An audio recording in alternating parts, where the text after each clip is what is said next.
All right, we are going to call this meeting of the Kingston Police Commission to order on January 15th, 2025. We do a quorum. Thank you all for coming today. Appreciate it.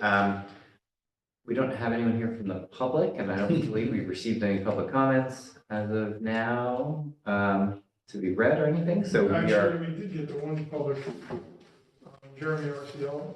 Oh, yes.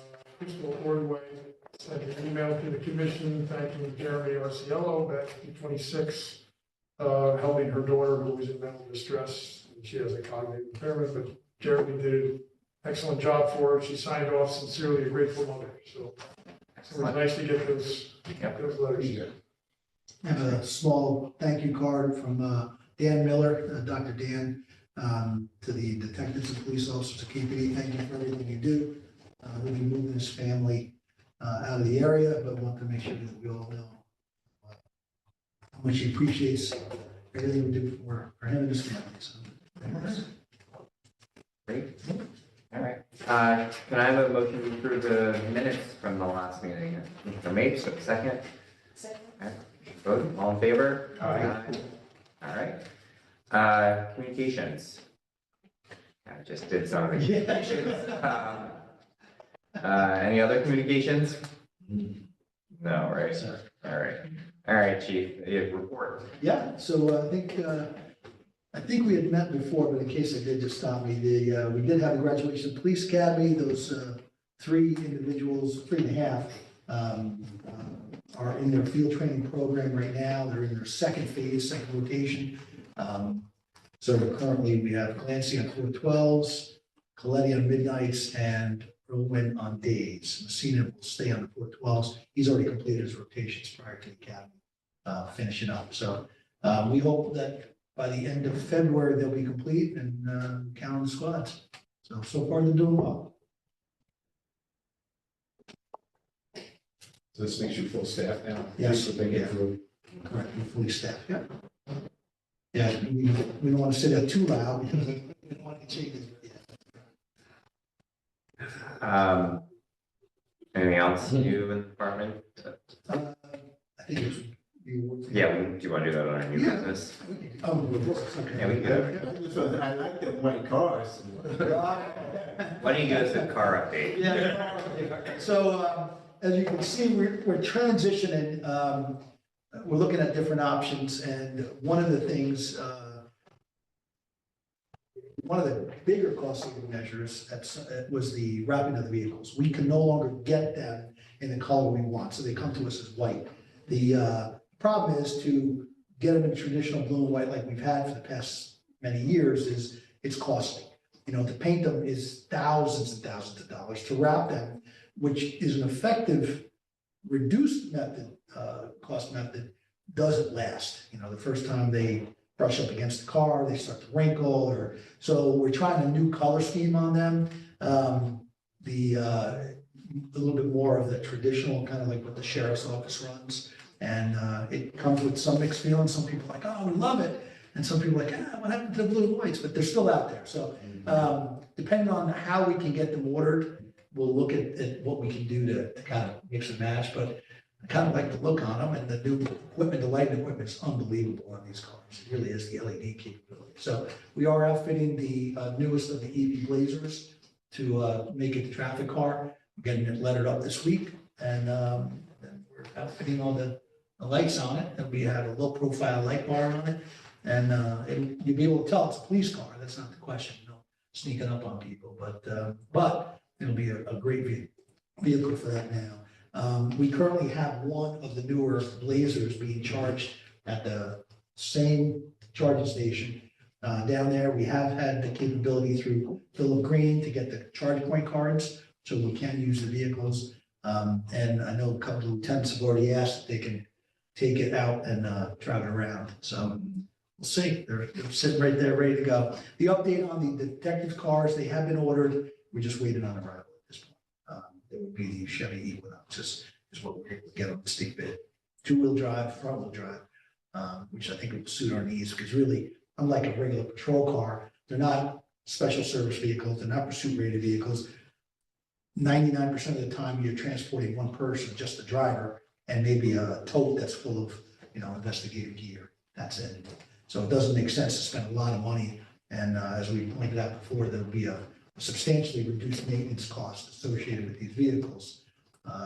We're in the process of finishing up the chargers down there, and hopefully it'll all work out the way it's intended right now. So, have you had any comments about the color schemes, or? I saw the first one yesterday. I thought it was nice. Yeah. I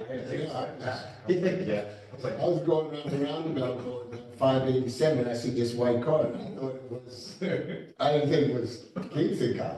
And then when I looked, I'm like, oh, this is Kingston. Because you got a new color scheme and then also a new kind of car, right? So That's correct. they're also Chargers. Or Yeah, not Chargers, Durangos, yeah. Durangos. Yeah, so we're gonna have a mixed fleet of the Ford SUV hybrids, the Dodge Durangos, and then the EV Blazers.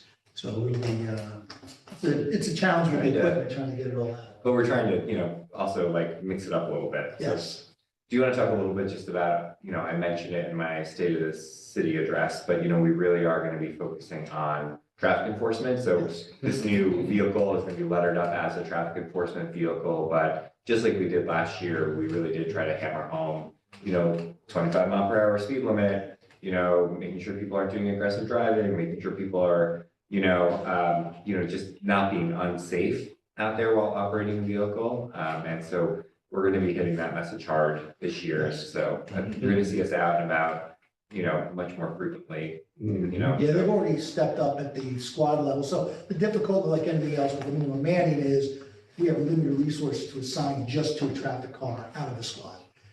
We do what we can. There has, after my command staff meeting, it was made clear to the lieutenants that each of them will be responsible for submitting a weekly report to me, indicating what stops have been made on a daily basis by what officers in what locations. So there's a little bit of pressure on them to deliver. The emphasis is going to be overall umbrella of traffic safety. How can we make Kingston safer for travelers, for pedestrians, cyclists, and drivers? At the end of the day, the biggest numbers are going to be this, the biggest infractions of the speeders, any type of intersection violations, stop signs, stop lights, and so on. And then drilling down into the vehicle equipment, right? Noise, mufflers, lighting systems, and so on. So we do have a number of officers that have shown interest. Lieutenant Negron runs the day shift, and I've put him in charge since that's the largest amount of vehicles in the city at one time during that 8-hour period. And so he put an email out asking for volunteers that would be interested in being assigned to a specific traffic detail. And he's out of training right now, but when he comes back, we're going to recruit and get a couple of officers handpicked off the shifts to actually do just that. What we're trying to do now is look at the data to determine when best to roll them out. Because to say just day shift doesn't answer a lot of concerns that I get at my desk. The dusk is when it starts to get even in the Yeah. dusk. Well, people just, Individual walking and bicyclists, scooter people. right, so that's part of it, but I can tell you over the last few days, they have been making quite a few. It appears, just on the reports I've received from the daily activity reports of the supervisors, they have stepped up the enforcement part of it. There's a number of officers that were hesitant initially, and I've said this in our discussion there, is we try to balance, unlike other agencies that may stop you for a violation and have a 5 or 10 minute interaction as you're issuing summons, and you may never see them again. The fact is, we serve the city of Kingston as a community, and what we don't want is to build bad relationship between the cops and the locals, right? So we're trying to figure out that balance, but because of things that have happened over the last 2 years, and really we've kind of moved in the direction where we need to have a dedicated number of officers. I know you've attended them, we've talked, I've attended them, some of the ward meetings where the main point is you gotta do something about traffic. I got speeders down my block, they're not stopping the intersections. Even if their actions don't cause crashes, over the last 5 years, we've averaged about 1,000 crashes in the city of Kingston every year. That number really doesn't vary, 990 to 1,025, but right around 1,000 crashes. And some of them, unfortunately, fatalities involving pedestrians or vulnerable population. So we try to make sure that we're addressing those areas. Right now, they haven't been assigned locations, but I'm drilling down to those locations now. I put that out a bunch of reports, so that when they go out, they know, here's what I need you to do. Right now, the areas that speed reduction is sometimes ignored, when they're coming from a jurisdiction that may have a higher speed limit, and now they're coming into 25, right? And with that, the lieutenants were instructed to make sure that the first place we start is in-house, making sure officers drive at the speed limit unless they're responding to a call, that our vehicles are up to meeting the equipment standard and stuff like that. So officers weren't, making sure they use turn signals, standard VMT practices that should be employed anyway. But, it's certainly one of the areas, and I think that I can speak for you, that is always a topic of discussion in any type of meeting we go to, always. Not everybody has any type of narcotics or drug enforcement issues within their neighborhoods, but everybody's about traffic, right, always. And some of the things we can do, we will do. And some of it is going to be with the use of one officer, two officers, and three officers. Distracted driving has been demonstrated over and over that it costs lives. And, cell phones, the use of cell phones or any other type of distraction is going to be frowned upon. So my approach to this was to tell the lieutenants, to tell the sergeants, tell the officers, tell them the chief said. Don't get into an argument at the scene. If there's an issue with the driver and they're becoming combative, tell them, I understand your concerns, please contact the chief. Lay it at my feet, tell them to call, and give them my information, tell them to call my number. I'll be happy to sit and explain what we do think we do there, so. It's not a lot of things to say if they just ran a stop sign. Yeah, well, and again, the thing is, we have the dash cams, we have the body cameras, the dash cams we currently have license plate readers built into them. We do have only 3 units that are capable, 2 with radar, 1 with LiDAR. The LiDAR is the handheld unit that we can use. And in certain areas, we plan on using those as well, right? It's one thing to write, hey, I think you were speeding, but to have that, I think you're speeding and a device lock in the actual speed limit by number is going to be good. So, but yeah, that traffic car is going to have dedicated radar into it at all times. And it'll be only for traffic. That's it. So you're looking at painting these cars at some point, or what's wrong with the white? That's what I'm saying. Why? There's nothing wrong with it. No, nothing wrong. Like I said, I get people It's saying, saying oh, yeah, I'm sorry. Yeah, and yeah, and so when they come up, as you see, that the majority of the cars being produced now are coming through as painted white, right? The Durangos came white, the Blazers, they're all white, and so the two-tone, when we try to get them done at the assembly line, are always end of the run. So even if we order them early, it's the last thing that goes through the assembly line, which makes delivery almost a year later. We've ordered vehicles that we've had to cancel the orders on. It's just unreasonable to wait that long. We've canceled it, and that's why we went with the Durangos, but we had an order from the end of 22 that they couldn't tell us when they're gonna get through the assembly line. And a lot of it is chip manufacturers aren't providing the equipment, but we canceled it and then got them off the lot and ordered the EVs. In fact, the Blazers were easier to get to as an EV vehicle than the gas ones, so the hybrids, so. Keep them white. Keep them white. Yeah, I like it too. As long as it's clear that they're police. Right, That's the only Yeah. concern, is people don't say, I didn't know it was a police officer. Yeah, I didn't- so that's why it's important with the lighting systems especially. I saw a couple of lights, Jesus, crazy. These guys, they have the big stop sign, the stop light on the side. Yeah, the spotlight, the new bars that are coming through, there's a set that goes right underneath the visor, and it is absolutely blinding. Yes. Crazy how much, but even the equipment with the console, they have a nice layout now, and, the LEDs obviously are the best and most effective way to go, the brightest system, but, the sirens, the sounding systems that we're using are incorporating that rumble on the street as well. So if you haven't heard it or been there when it goes off, you have the sirens, and it's got the vibration in the ground, so you can definitely feel it.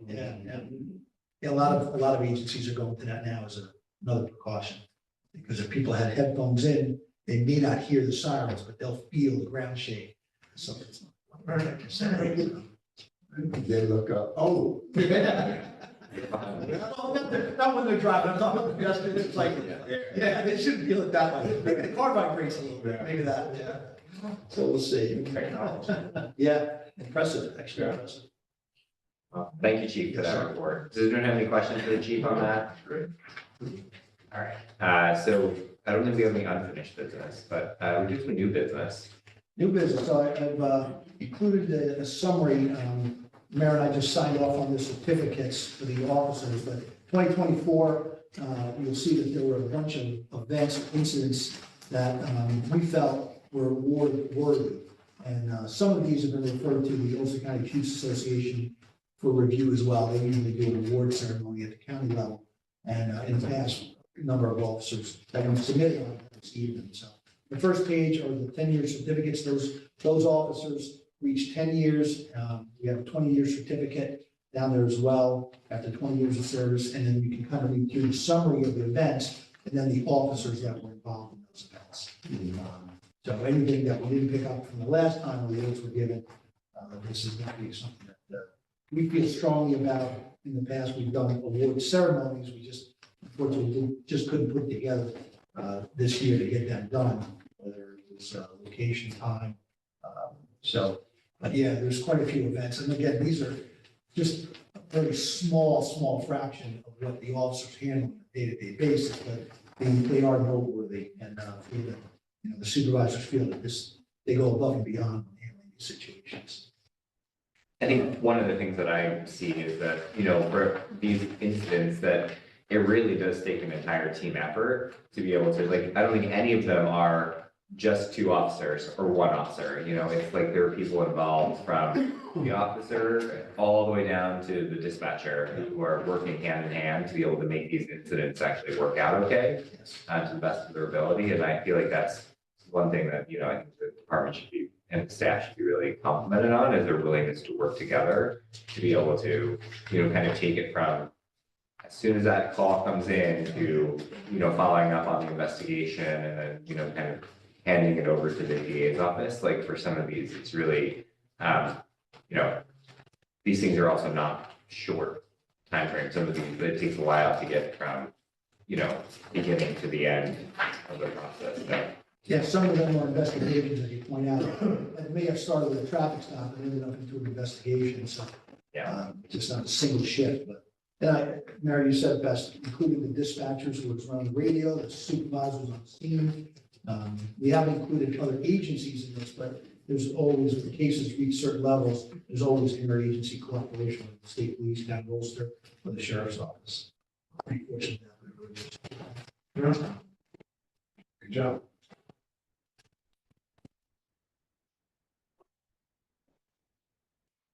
well, thanks for providing the summary. I think that this is a great way for us as commissioners to be able to see. On the So handgun. does this get entered into the record of our meeting, so people will. Yeah, I think we should include it. Yeah, I think it'd be good for us to post it, so that folks can see all of that. Just before we finish Yeah. up, there should have been new business, I'm sorry. Is it possible, Chief, that we could have one of those new cars come up, at our next meeting or something like that? Absolutely. Just so as a commission, we can get a feel of what it looks like inside. I mean, we don't, not that we have to go out for a drive or something, but I'd like to be able to see what it looks like. Absolutely. If it's not a problem. Not a problem. Or you make an appointment if. No, just make sure one's working at the next meeting, come up here, I'll bring one of the Durangos, we'll bring them all up, and we have, and one of the EVs as well, just so you can see it. Hopefully by then, the traffic car's out there. And another one. If not, then I gotta get them to come down and stop down. They have a cage, we can actually, Maybe we even plan to do it at like 3:30. I don't know, Okay. 3:45, like 15 minutes before. Yeah, I'd just like to. Yeah. Take a look at what they look like inside. Yeah. absolutely. You can stop by and see it on the way up. We can handcuff you, throw away. I was gonna be like that, say, show your handcuff, but He's been there, no, I never have.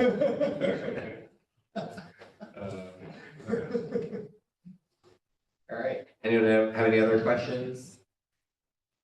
So at this point, that's all we had on the agenda for tonight. We don't have anything for executive session. We haven't had any use of force or complaints since the last time we met, so. Motion to adjourn. Yeah, all right, all in favor? Aye. All right. Next one. Sweet.